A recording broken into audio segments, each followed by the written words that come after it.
Thank you so much for tuning in. Welcome, everybody. I'm so happy you've joined Fire Drill Friday. I can't tell you. I look forward to this get together every week. It just warms my heart. And I hope it does yours too. And here's my piece of good news. Today's piece of good news: Austin, Texas just voted to spend $7 billion on a transportation revolution. Austin, where drivers spend an average of 104 hours stuck in traffic each year, is a city built around the car.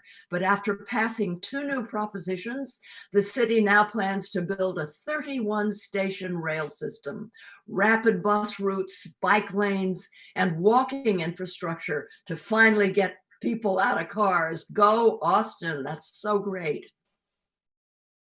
Now, on the not such good news front, I want to acknowledge that this week marks the one-year anniversary of California's Governor Newsom. Last year, he announced that he was going to begin a public health ruling process to protect workers and communities from the health harms of oil drilling.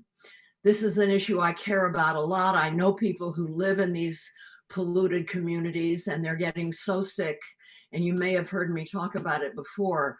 So it's been a full year, and yet Governor Newsom has yet to put forward any material changes to protect the millions of Californians living near oil drilling, and has so far failed to commit to the very thing that would address this problem: a 2,500-foot health and safety buffer zone between oil and gas extraction sites in sensitive areas like homes, schools, and hospitals. This is an action he should have taken on day one. You know, people can look right out of the window of their schools, and there's a refinery, for example. It's unconscionable.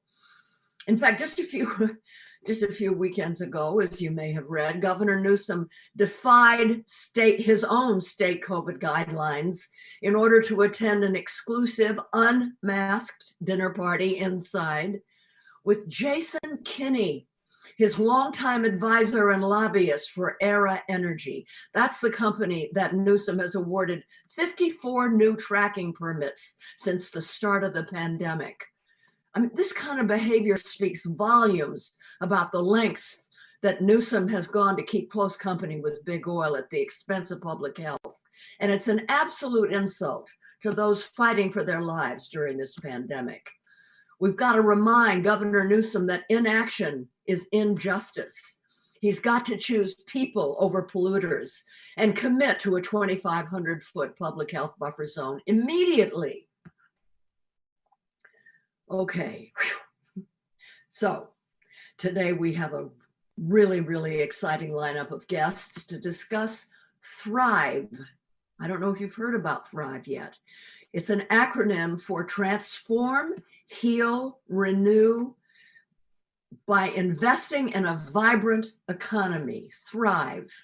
It's a congressional resolution with over 100 congressional co-sponsors, spanning the progressive wing to the Democratic leadership in the Senate. Thrive is in line with the framework of the Green New Deal that's tailored to meet the interrelated crises that we face: economic inequality, racism, and the climate crisis. It's a roadmap to a just recovery from the COVID-19 pandemic, developed by 15 national organizations and networks that include labor unions, student organizations, indigenous organizations, progressive organizations, and environmental advocacy organizations, including Greenpeace. One thing the Thrive Agenda as a congressional resolution has that the Green New Deal resolution didn't have is a solid early list of unions who have endorsed it. The Thrive Agenda is a resolution to pass an economic stimulus package that revitalizes our society by rebuilding the public sector and reinvents the government's ability to get the job done. And we're going to find out in a minute what that means.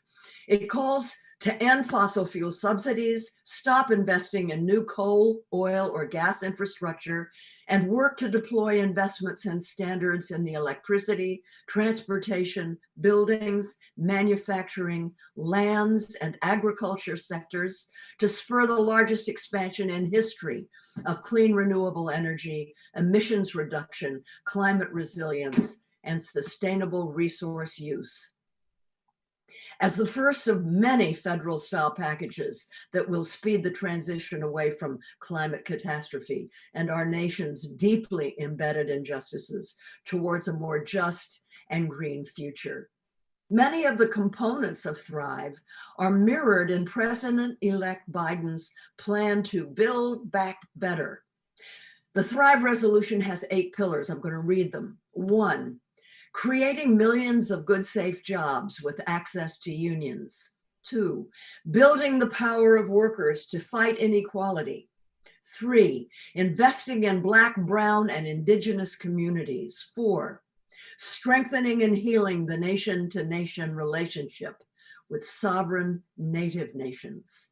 5, combating environmental injustice and ensuring healthy lives for all. 6, averting climate and environmental catastrophe. 7, ensuring fairness for workers and communities affected by economic transition. And last, 8, reinvesting in public institutions that enable workers and communities to thrive. Thrive means reinvesting in our public institutions, like the U.S. Postal Service, and creating new public institutions that will mobilize investments to tackle problems such as unemployment, racial injustice, public health, and climate change. A blitz of pressure right now to launch Thrive will help shape the debate about a climate, worker, and justice-centered recovery. At the same time, it will help our movement embolden potential congressional champions and prepare to hold Biden's feet to the fire in the early days of the new administration. So, let me introduce or tell you who our guests are. We have 3 guests today. Juanita Lewis is currently the Hudson Valley Organizing and Training Director, a member-led multiracial organization, principally women of color and low-income families in New York State, that builds power to secure social, economic, and racial justice for all. Juanita develops community members into leaders that work on strategic issue-based campaigns. She began her work as a campaign organizer with the Minnesota chapter of ACORN in 2004. Since then, she's worked in various capacities on numerous electoral campaigns at the city, state, and federal level. Juanita's an adjunct assistant professor of public service at NYU's Robert F. Wagner Graduate School of Public Service.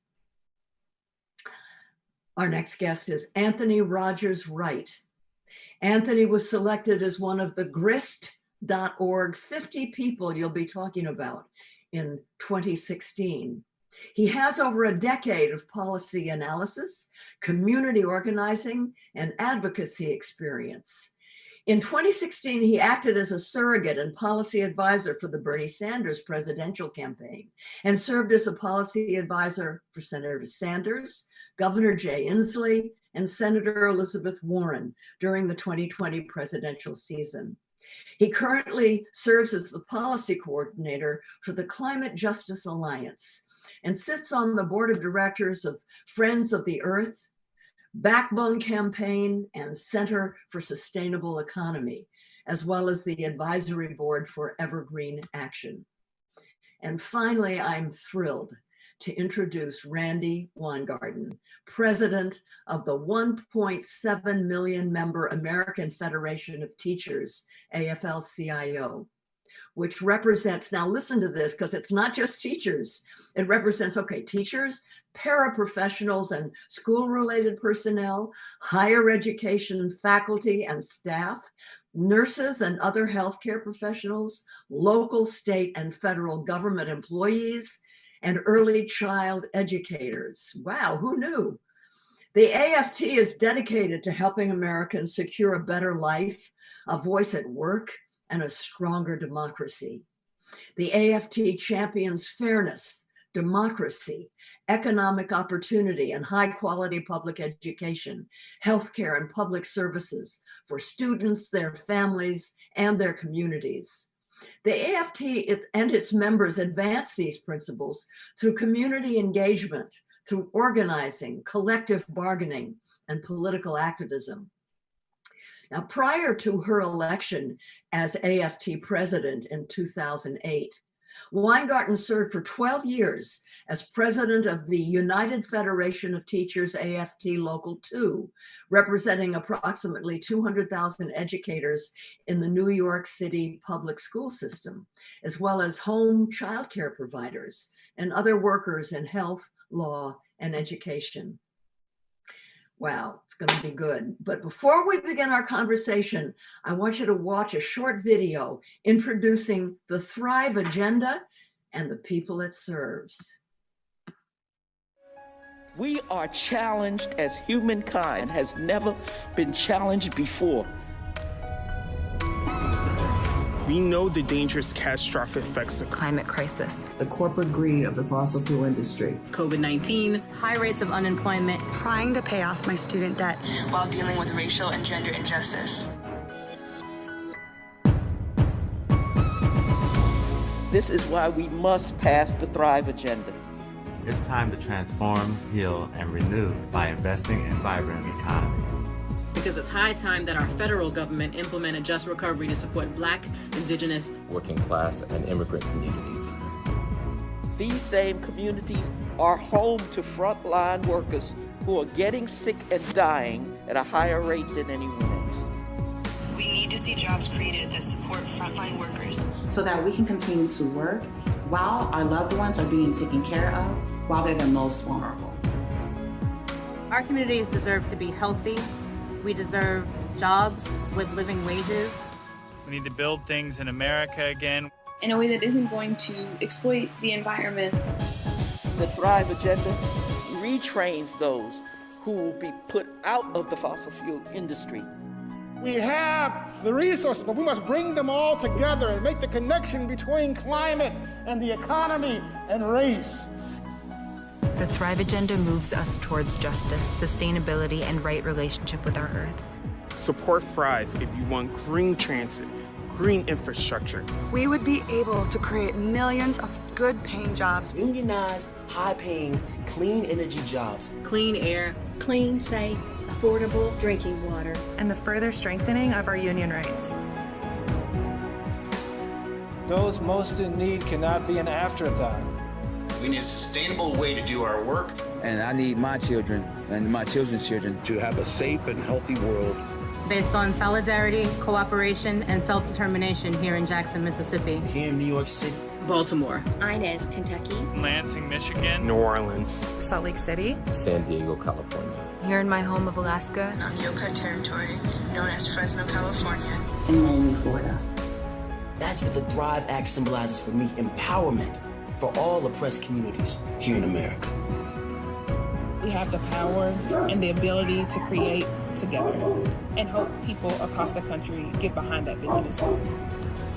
To me, the Thrive Agenda says, "T'ilku nechidnu." We are working as one.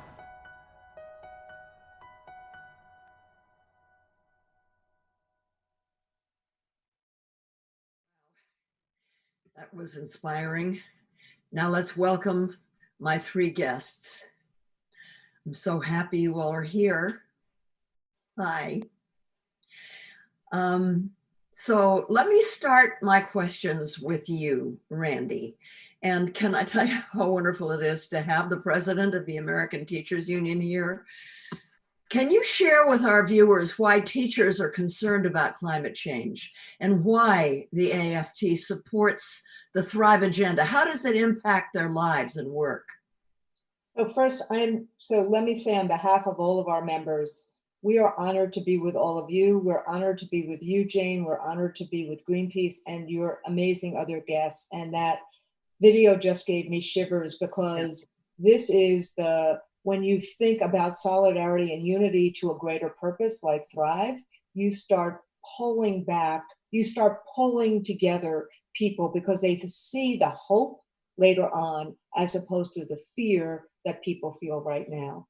And so what we do as school teachers, and look, I'm a high school social studies teacher, but we have to make it real for our kids. So the way in which we make it real is that so many kids have asthma, so many teachers have asthma.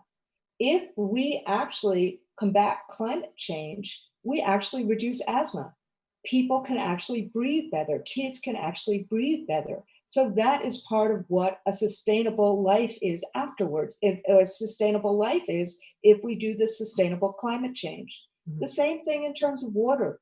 If we actually make our water purer, if we actually get rid of the pollutants that are there, then water is going to be, then we're going to be able to drink drinking water. We have to deal with the issues like we've seen in Flint and in so many places where pollutants are still in water. That's something that is a value that everybody can see. I don't care if you're a Republican or if you're a Democrat, if you're an independent. This is the kind of things. Even Richard Nixon could see this, you know, when he developed, believe it or not, as you know better than most, that he was the one who said the EPA was important. It was, you know, it's kind of shocking to a historian now. But ultimately, if we make it real to our kids and our members about how you can actually change the fires and actually make the forests free from fire again. You can actually deal with hurricanes. You can deal with drinking water. You can deal with air you can breathe. And that's why teachers are involved in the Thrive agenda, because it's connecting what we want to see in our environment to the actions that we need to take to get us there, and to teach kids and to teach our members that you can take these steps to get there. That's great. Thank you. Let me ask you another question, Randi. Why is it important for teachers to work with community members to ensure climate solutions are inclusive and just? So as frankly, I've learned from Juanita Lewis and from our Acorn friends for years and years and years, as she's smiling, together we can accomplish what is impossible to do alone. Right. You know, most of us were not born with a silver spoon in our mouths. Most of us do not have gazillions and gazillions of dollars. We can't compete with the fossil fuel industry or others, but what we have is we're people. And when people in community get together on shared values, then we win elections, we move agendas, and we have to work together. So teachers have known this about education issues.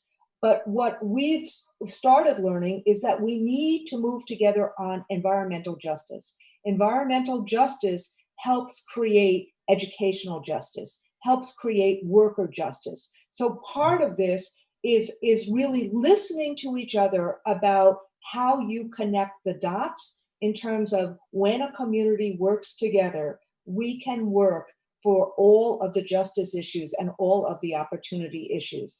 If someone can't breathe, they cannot work. If a child can't breathe, a child can't go to school. So again, it's a matter of having all of us understanding the connections and then working together on these justice issues. But that starts with trust. So I kind of end where I started with, which is Acorn and the UFT years and years and years ago started working together on some issues in New York City. And then we started working on other issues. And then we started working on other issues. And then we actually organized early childhood workers together. So one issue led to another. We build trust, we build agency, we change narrative, we change lives. Well, you've done such a good job, Randi, of showing the interconnectedness of everything. But it's the first time I've heard climate justice is education justice. That's really beautiful. I want to ask both Anthony and you, Randi, starting with you, Anthony, can you tell us a bit about the organizations under the Climate Justice Alliance and about the types of policies? No, actually, I'm gonna take an earlier question. that I want both you and Randi to answer. What is the relationship between Thrive and the Green New Deal? Would you start, Anthony? Certainly, and thank you so much, Sister Jane, for this invitation to our friends at Greenpeace. And Sister Randi knows how much I just adore her. My mother was a member of AFT, longtime professor, and I've been a big fan of Juanita's for a long time now. So this is I'm kind of having a fanboy moment right now.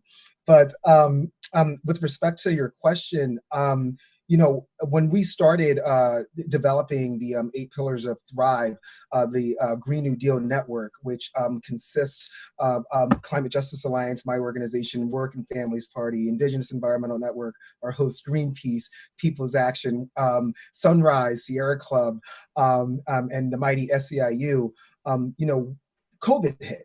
All of a sudden, and we knew that we had to use this moment to create something that was not just going to restart the economy, but also was going to reshape the economy. So what we came up with Thrive for a massive economic recovery plan. Thrive is basically the infrastructure and the bridge to get us from this extractive economy, from this COVID moment, to the Green New Deal through just transition and regenerative economies that we want to arrive at. And the video speaks for itself. I mean, the amazing people who came together, the amazing amount of people in Congress who came together from all spectrums of the Democratic Party proves that it's something that is just common sense as well as good dollars and cents.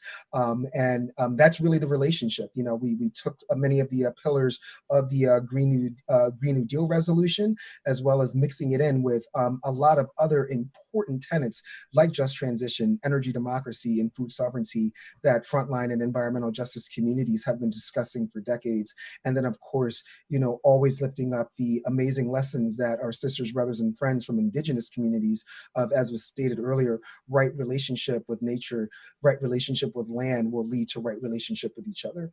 Yeah, but the Green New Deal talks about all those things as well. So, Randi, is Thrive more of a policy resolution? So Jane, I think so. I think what when you look at Thrive and the resolution, it is exactly what Anthony says. It moves just concepts about what we need to do to make a sustainable environment for our kids and for everyone in an equitable way. And it introduces the policy components for how to get there. So, on issues so it says on infrastructure, we need to rebuild infrastructure. We need to actually have that kind of stimulative effect to get people back to work. And what Thrive says is we need to make those jobs into good, decent wage jobs. What Thrive says is we need to use, schools, public schools, to create pathways so that people have the training and the knowledge and the skills to be able to get those jobs, to be able to do that work. And it needs to say that this needs to be real for all populations, particularly for Black and Brown and Indigenous populations. We need to be thoughtful on how we make sure that those jobs are available and that training is available. And then we have to make sure that the people who are, when people are in school, when people are working, how do we have the childcare so that people can actually have those jobs? So you don't have a situation like we have right now, where because of what has happened with, school reopening or lack of that, how many women are now not in the workforce because they don't have childcare. So what Thrive does is it takes a really holistic view on everything that's needed and puts it into 8 actionable pillars. Yeah, I love how attention is paid to the low carbon jobs. I mean, one doesn't think of those in relationship to the climate crisis, but they tend to be women's jobs, and women are the ones that are being hit the hardest now by the unemployment and COVID. Teachers, healthcare workers, childcare, all of those things are addressed and must be addressed. It just warms my heart. Anthony, let me ask you something. Can you tell us a bit about the organizations under your Climate Justice Alliance organization and about the types of policies that they want to see at the federal level? Absolutely. It's obviously a distinct and great honor to represent the Climate Justice Alliance today. We are an alliance of over 70 organizations through all regions of the United States, including the US colonies of Guam and Puerto Rico, and of course, throughout Indian country as well. Really, we have always been pushing policies that are rooted in just transition for workers and communities, and that includes teachers, as Sister Randi was talking about. We also believe strongly in the tenets of energy democracy, so that we're not completing a circle and replacing big oil with big renewable. Energy democracy is about returning the decisions and the self-determination of energy production to the communities, and then also food sovereignty. So it's not just about food access, and this is also low carbon work, our farm workers, the way we produce food. We need to have control over that, and the more control that we do have, the communities do have over the food that they're producing, that also is a natural sequester of greenhouse gas emissions that are in the air through agroecological and regenerative farming practices. This is what our members have been fighting for literally decades, since 1991, when members produced the 17 Principles of Environmental Justice, and in 1996, the James Principles for Democratic Organizing. And it's just really great to be in partnership with people like Juanita and Randi to build off of the work that's been done by members for these solutions that we know we need to scale up and scale out. These solutions that have been coming from our communities in energy, in food production, and in taking care of our workers in the communities as well. So that's what the Climate Justice Alliance likes to say, is that climate justice today, climate justice tomorrow, and climate justice forever, with our amazing allies and partners. Great.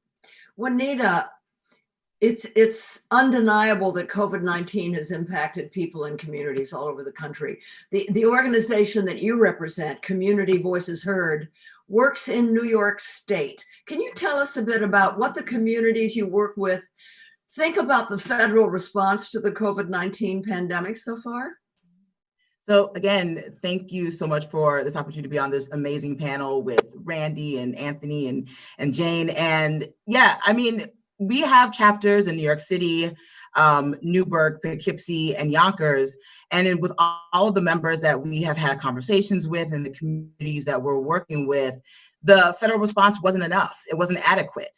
We are talking about almost over 1 million New Yorkers now who are at risk for eviction because they're behind in rent. And there is little to no conversation about rent relief coming from administrations. When we're looking at healthcare and access to healthcare, the communities that are hit hardest and that are going to be most impacted, or the first ones impacted around COVID, are in communities that have high rates of asthma, right? That are don't have access to good and healthy foods. And so because of all of those different things, we've been able to have more and more of those conversations and being able to ask members, right? What do you want to see changed about this? What do you think should have been a better response to from the federal government in terms of COVID? And, a big piece of that was making sure that there would have been more money coming for those who are unemployed or underemployed, and not having it end the way that it did this summer. And then also thinking about our brothers and sisters who are from immigrant families that were excluded from getting any type of that relief and assistance, and they're in frontline communities. And so, when we're thinking about opportunities with Thrive and other types of policies, we have to really look at communities who are most impacted, being a part of those conversations and being able to say, these are solutions that we want to see happen from where I am. Yeah, and just today it was announced that Secretary of the Treasury Mnuchin is cutting off all money that might have gone there during the rest of the lame duck session. It's just terrible. Let me ask you another question, Juanita. The Thrive agenda starts from the premise that we can't really get past COVID-19 without also addressing the longer term and much deeper crises that exist in our nation: the racial injustice, economic inequality, and of course the climate crisis. What are some ways you've seen the relationship between all these different but related crises show up in your work and in the communities that you are organizing since the COVID pandemic started? Yeah, no, I mean, when I think about it, we do a lot of work in public housing and, in talking to tenants that also don't live in the best types of housing. And what we've seen have been, tenants that are living with mold, that are exposed to rodents or bugs. And what we've seen, right, is that also leads to children and adults having asthma and what that means. And I think it was Randi who said that a child who's unable to breathe, they're not able to learn. And that's real, right? And that's because of what their housing conditions were like in the midst of all of this. Mm-hmm. And when we are also looking at communities around water and access to good, clean, healthy water, I think about the city of Newburgh that we do work in, where there's a whole bunch of testing around PFAS, right? About these chemicals that were going into the water, into the drinking water, and that were starting to impact the children and adults that lived in the city of Newburgh, and how that is trying to be addressed. And again, if you're not healthy, how are you expected to go to school? How are you expected to learn or go to work or be, fully present for your families? And what I appreciate with this conversation is that it shows the connections between all of these things. Even though we do a lot of work around housing and employment, clearly what happens with the climate and environmental issues, they coincide. They're all connected. And then going back into when you're thinking about children and people being able to learn.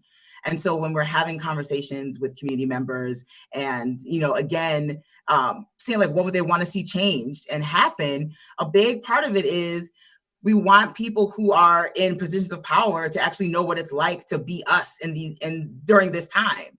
And so one of the things I appreciate about the work that we do at Community Voices Heard is that we bring those who are directly impacted to those in power. And so we've been able to have a couple of meetings with Senator Chuck Schumer, where members told him, right, how they felt about the federal response and what they wanted to see if there was an opportunity for another package. And as we can see, things have stalled. And what I appreciated about that is that they were being honest and open about what their lives are like right now during this time and why they would want to see something different.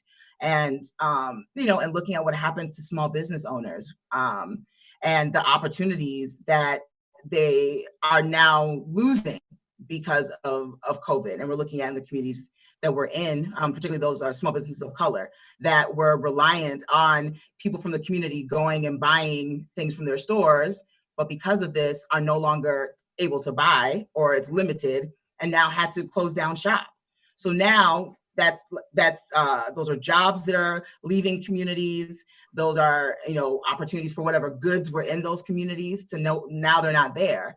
And so how do we start to connect all of this, right? And then now you have vacant buildings, which leads to other issues, right? So it's all definitely connected, and we're definitely seeing that more and more in our work. But being able to engage in conversations, in those deep conversations with members and community members about what we want to see changed, and bringing that to the, straight to the streets. Well, pre-COVID, we were out on the streets, right? But being able now to do these Zoom actions. Thanks for painting such a great and very sad picture of the conditions in the communities that you work in, Juanita. Anthony, let me ask you something. The Thrive Agenda calls for at least 40% of federal investments in the recovery to go to Black, Indigenous, people of color, low-income, frontline, or otherwise marginalized communities. Can you tell us how this and other of the principles in the Thrive Agenda intend to address issues of racial inequity and racial injustice? Yes, absolutely. I mean, it builds off a lot of what Sister Juanita said, shifting from a mentality of manifest destiny to a mentality of manifest empathy. And what we need to understand is that FDR's New Deal left a lot of people out, women, Black, Brown, and Indigenous folk who were not given the opportunity to create generational wealth. And in many ways, that New Deal, because of the way it was implemented, which is why at Climate Justice Alliance, we don't separate organizing from policy, and we don't end our fight once the policy policy gets passed, because the implementation phase is huge as well. And the redlining that occurred also led to the creation of a lot of frontline communities. So we're saying really like now, as part of this economic recovery, in order, again, not to just go back to the way things were, but to go even further so that we can get to these regenerative economies via a Green New Deal, is that we have to invest in the communities that have been hit first and worst, not just by the climate crisis, but by so many other interlinked crises. I like to say that COVID is the great elucidator. It's just shining a spotlight on everything that was inadequate and ineffective before this pandemic hit, in social infrastructure, in physical infrastructure, with our healthcare system. And it goes back to the idea that to really address these issues of climate, we have to go to the root causes being white supremacy, patriarchy, and colonization. So this time, what we're saying is that we're not going to really separate racial justice from climate action. As a matter of fact, it's absolutely impossible to do so. My people at CJA will hear me use a word that I love to use a lot, but there must be an axiomatic nexus between racial justice and climate action. And as the scientists tell us, we have 8 to 10 years to get really serious on acting on the climate crisis. And if that is true, that means we have even less time to get serious about confronting and dismantling white supremacy and patriarchy. So, this has to be an economy that works for everyone, for workers, for women, for Black, Brown, and Indigenous folk, for poor white folk, for Asians and Asian Pacific Islanders, or it's not going to work for any of us. That's the message, and why we are pressing so hard, to protect, repair, invest, and transform everything that we do, and leave no one behind, because whether it's workers in communities who have to make a shift from what they're doing to keep themselves safe and healthy, or communities dependent on the extractive economy, we simply will not leave them behind, because when we leave people behind, we know that creates more division. The Thrive Agenda, as you can see, with all the co-sponsors and all the amazing organizations that are involved in it, is all about bringing people together. And that's why we're pressing this new administration and this Congress to center the people who are most marginalized. It goes back to the Black radical tradition, and who, in my opinion, the greatest organizer in the her story of the United States of America, Ella Baker, who said, this is not just about the liberation of the Negro people, but of all oppressed people. Going back to the Combahee River Collective, amazing Black radical socialist lesbian sisters, who said that we just happen to know that when we uplift the most marginalized people, everybody gets uplifted as well. Yeah.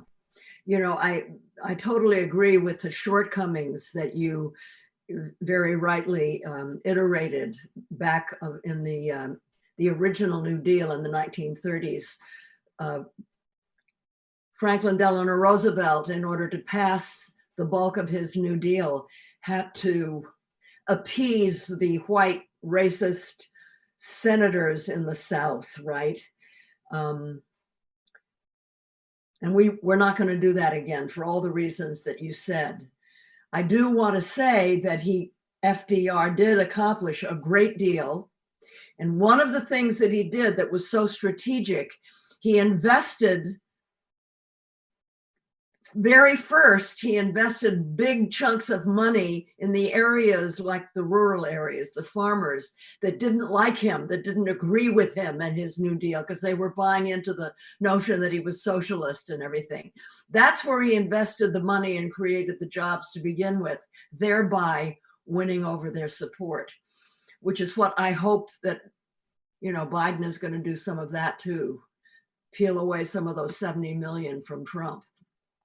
Randi, I understand that the AFT has passed a resolution on climate. Can you tell us about it? Yes, and I just also want to associate my comments and my amens to Anthony and to Juanita in terms of everything that they have already said. But what we've learned is that if you get people together, so we represent people, as you said, Jane, from about 45 different states, including states. We're the largest union, West Virginia. We represent educators in Texas. We represent public employees in Alaska. I focus on these 3 states because education gets funding through the fossil fuel industry in Texas. Education gets funding in Alaska through the fossil fuel industry. Coal is as cultural as it is economic in West Virginia. And part of what Donald Trump did and what the fossil fuel industry does is that they try to create this division between people in those industries who work in those industries and everyone else. And they try to do that in a they're very good at it, and they're very good at their intentional divisiveness to try to not keep us together. So part of what we did was we brought everybody together. We brought the scientists from Rutgers. You know, we have more scientists members from Rutgers who are involved in climate than probably any other place in the country, to the activists, you know, all across the country, including the activists that are here on this Zoom, to, you know, teachers in West Virginia and in public employees in Alaska. And we said, let's try to come up with a resolution that actually talks about the importance of climate, how we get to environmental and economic sustainability, how we get to that manifest empathy that Anthony was talking about, how we lift all boats. And we worked together on it over the course of about 6 months. It passed our convention, our Zoom convention this summer unanimously. There's, you know, we never write in one sentence, we write in paragraphs. So it's about, you know, probably 5 pages long, but it talks about all of the different issues that we need to solve so that people see that environmental justice and racial justice and education justice and economic justice really are not just virtues, but really are stepping stones in order to get to in the next in this administration. Mm-hmm. And I think we were the first labor union within the AFL-CIO to do this. And what you're seeing now, and you know, we talked about this briefly right before the Zoom started. Look at the major breakthrough that happened, where the building trades now are working with and have a partnership with and organizing wind workers. That is a major breakthrough to thinking about re-envisioning a new economy and good jobs in that new economy in an economically and environmentally sustaining way. Great, thank you so much for what you're doing. And talk about why we should include climate. One more thing, which is, but we do need a Senate that's actually going to work on this instead of obstruct this, which is part of the reason why, and sorry to be so political, but it is really important on a national basis as well as a Georgian basis to elect John Ossoff and Reverend Raphael Warnock, because what will happen is we'll get to an agenda, and then the American people will see that that agenda can really work, just like what happened with FDR and rural people seeing that it could work. You could create trust because you could see it on the ground instead of having to fight the obstruction. So, you know, let Joe Biden, let the Green New Deal, let us get the Thrive agenda instead of obstructing it. And then the American people can see that equity, racial equity, environmental equity, education equity, there is an alignment here to a better life for all. Sorry. Here. Let me ask you, that's beautiful. God, please. Talk about why we should include climate education in how we teach kids. What would the content, the curriculum be, Randi? So I'm glad you asked. So look, now I'll get into my wonky education weeds, and my apologies for doing that. But you know, once a teacher, always a teacher. So this is just like, think about it just like we think about civics education and how we get people involved and engaged. Unless somebody sees it, sorry, I have my door open here. Unless a child, a young adult can see, feel, touch, think, see, have the relevance in front of her or him or they, then it feels like it's too big, it's too far away, like they can't solve it. So part of climate education, just like part of civics education, is to make it relevant in a real way. That's why I start with breathing. You know, breathing, and somebody in the chat box said this. If you can't breathe, there's a whole lot of things you can't do.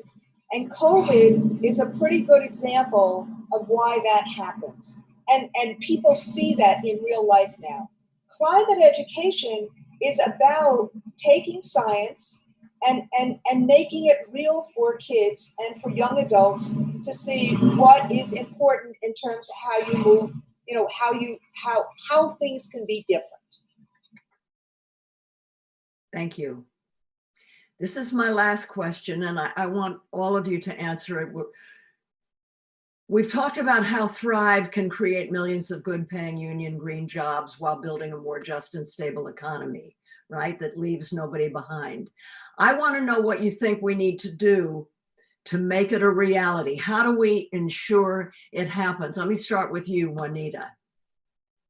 Yeah, to make sure that Thrive happens and that we're actually getting the kind of equity we need in our communities.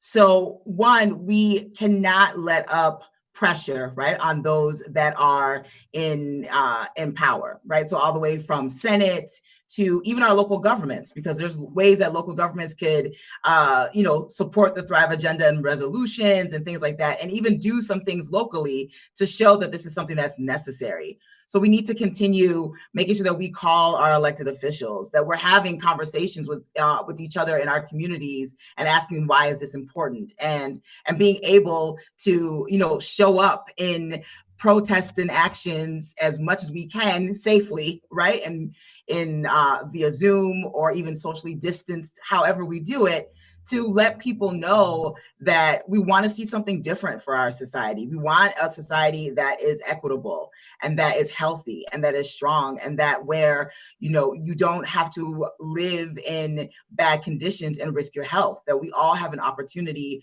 for healthy, decent, safe, affordable housing, for a just education, to live in clean and safe neighborhoods. So continuously building those relationships and building our power to, to continue putting that type of pressure on those who are in charge, to let them know who's here and what they want to see happen. So calling legislators and all of that.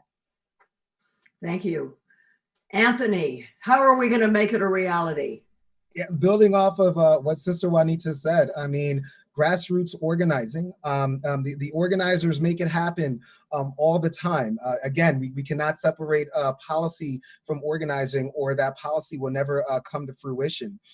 Listen to the frontline communities who and scale out and scale up those solutions. We're talking about 40% of investments in Black, Brown, and Indigenous communities. That came out of frontline wisdom, the work of 3 CJA members, Push Buffalo, New York City Environmental Justice Alliance, and Uprose from Sunset Park, Brooklyn, who led the way with the Climate Leadership and Community Protection Act out of New York State, which is heralded, rightfully so, as one of the most aggressive, if not the most aggressive piece of climate policy, not just in the country, but the world. That's where that 40% of investments idea came out of. So keep scaling up, keep scaling out, and for God's sake, invest in the organizers, the grassroots organizers. They're the ones who have their ears to the ground, their feet in the street, the beat of the streets, and keep applying that pressure. What we saw this summer, yes, voting is extremely important. I don't vote shame, but what really led to some of the reforms that we've seen in policing in states and in cities, and we still need to go much, much further, but it was principled struggle in the streets. It was people in the streets displaying their power, and it wasn't even organizations that got these people together. It was the local grassroots organizers. So let's please keep supporting them, and that's how we're going to go from a Thrive idea to a Thrive reality. That's how we're going to go from a Green New Deal idea to a Green New Deal reality, and that's how we're going to go from a climate justice idea to a climate justice reality. And when that happens, sisters like Randi, Juanita, and even yourself, Jane, we can get some rest and enjoy this world that we have built together, and whatnot. But also, yes, please keep investing in the workers, learning. Sister Randi nailed it. I think that it was the teachers who first showed us, you can stand up to this tyrant, you can stand up to this fascist. in states like West Virginia, Oklahoma, and Arizona, all so-called red states. So keep up that pressure through grassroots organizing and keep centering frontline Black, Brown, Indigenous, poor white, and Asian Pacific Islander communities. Thanks, Anthony. And you, Randi, how are we going to make it a reality? So what I've learned from all of the organizers with whom I work is that elections are not enough. Righteous anger is not enough. All of that is absolutely important and vital. But it is being together in community, changing narrative, that changes lives, that changes policies, that changes elections. And so ultimately, when people understand, when in this world, and Donald Trump is as dangerous as he is cunning, his divisiveness, his hate, his lack of compassion, his cruelty, he used that divisiveness to pull people apart. People like Reverend Barber, people like Anthony, people like Juanita, people like you, Jane, we're bringing people together around a righteous agenda of being able to make sure that our kids have a future and their parents have a future and their families have a future. And that future lies with what we're doing environmentally, what we're doing educationally, what we're doing in terms of a reckoning with racism, what we're doing to try to solve COVID. When we are together and people see that, we can fight cross-racially, we can fight intersectionally.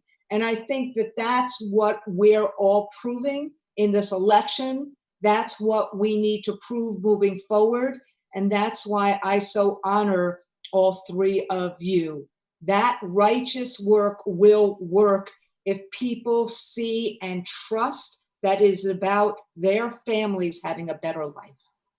Hear, hear.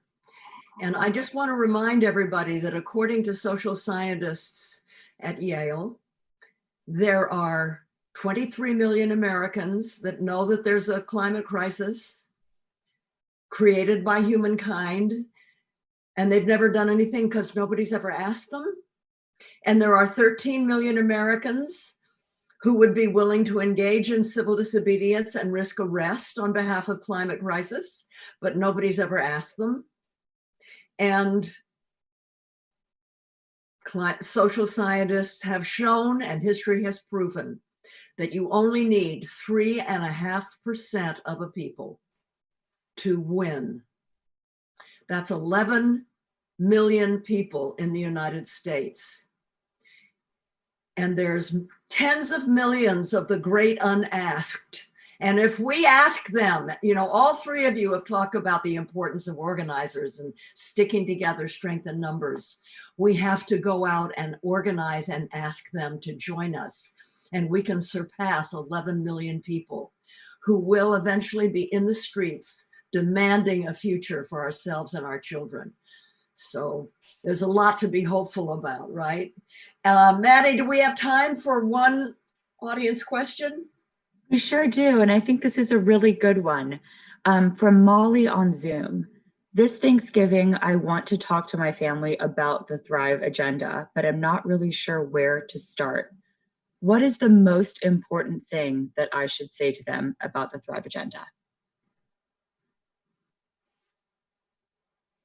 Randi, what do you think? So I would actually start with this. And again, sorry for being a school teacher. What we've learned as teachers is you meet kids where they are.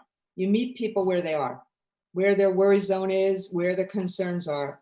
And frankly, almost anything that you're going to hear on Zoom about concerns, COVID, breathing, asthma, Thrive agenda is going to help there in terms of clean air.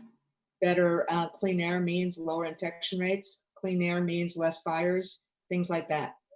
Same in terms of water. We could think about almost anything else. Almost anything that creates an obstacle for people, the Thrive agenda will help eradicate. Great. Do either one of you, Juanita, Anthony, do you want to add anything? I mean, I think the teacher nailed it. Nailed it. That's it. The teachers. But I mean, I would show that video to the sister who asked the question. And really, you know, something that I like to say is that, you know, the communities that need this the most, or who are getting hurt the most by COVID, we're getting choked out by toxic policies. We're getting choked out by toxic police, and we're getting choked out by toxic air, as Sister Randi said. The Thrive Agenda is comprehensive. It is the bridge that we need to get us from where we are to where we know we need to be. Totally agree with that. I think just being able to have those conversations over Thanksgiving, and I agree, being able to show that video and get reactions from family members about the video, right? And then that will start the conversation of what it is and what are ways to engage and why we want to make sure that it happens. And that will force them to also go out and talk to others about it, right? So when we're talking about organizing, we're talking to the other person, the next person, the next person, the next person. So now we reach those 11 million or hundreds of thousands of millions of people out there to really make some real change and be able to hold those accountable. And I want to definitely echo what Anthony said around investing in organizing and organizers and grassroots organizing, because that's where all the change is. We saw that in Georgia, we saw that in Michigan, we saw that in Pennsylvania. And everything just goes together, from grassroots organizing with elections to policy changes, and with those who are directly impacted being the ones closest to the solution. I want to thank you, the three of you, from the bottom of my heart for joining me today. Your words have been so full of wisdom and hope and inspiration. It means a lot to me. And isn't it exciting that we can finally start thinking about moving forward with policy after 4 years of fighting, you know, the attacks and the rollbacks and all the rest? It's such a relief. And thank you all for joining us today. We have a lot of work to do, and we're going to have to stay vigilant, push hard to make sure the Green New Deal platform and the policies like the ones outlined in Thrive Agenda get adopted and enacted. And you know, even though we're still in the throes of the pandemic and Trump has yet to concede, our movement is pushing forward to find ways to meet the urgent needs this moment in history calls for. There's no other option. Too much depends on it. So the holidays are fast approaching, and for some of us, that means it's almost time for our oldest traditions, having sometimes difficult conversations and occasionally very heated ones, heated political debates at the virtual dinner table. While it isn't always the most enjoyable thing to engage in, believe me, these conversations are important work. This is what organizing is, right? Having these difficult conversations and doing a lot of listening before you talk. And here at Fire Drill Fridays, we want to help you and support you in having these conversations. I know the pandemic has deprived many of us from seeing our loved ones in person this year, whether it's face-to-face or over the phone or on Zoom. The science shows that your friends and families are much more likely to take your concerns about the climate crisis more seriously than if, you know, some stranger or some polished advertisement talks about it. So understanding this and how difficult it is still to have these kind of conversations, I've teamed up with Greenpeace to create an official guidebook on how to talk about climate change with climate deniers. See, we want to make sure that you had all the information needed to talk to your close ones about the climate crisis. And the guidebook goes through and clearly rebuts the most common myths and lies that the right-wing media and fossil fuel companies have tried to spread. Now, keep in mind that the deniers are in the minority. 73% of Americans believe in climate change, but 42% don't think it will affect them in their lifetimes. In other words, we have an opening to talk, right? And we need to help people understand the urgency of the crisis. That process starts by having these important conversations. So here's what you can do. Go to firedrillfridays.com/guides G-U-I-D-E-S, guides, to check out the guide and share it with your friends. Each conversation is an opportunity to grow our movement, to reach the great unasked in the fight against those who continue to lead us toward climate catastrophe. I hope this guide is going to help you. I hope it interests you. You never know whose life you might change. After all, like it or not, we're all in this together. And I sincerely hope that you will find time, just even a moment or so, to rest and relax and exhale. You deserve it. See you next time on the day after Thanksgiving. Mwah.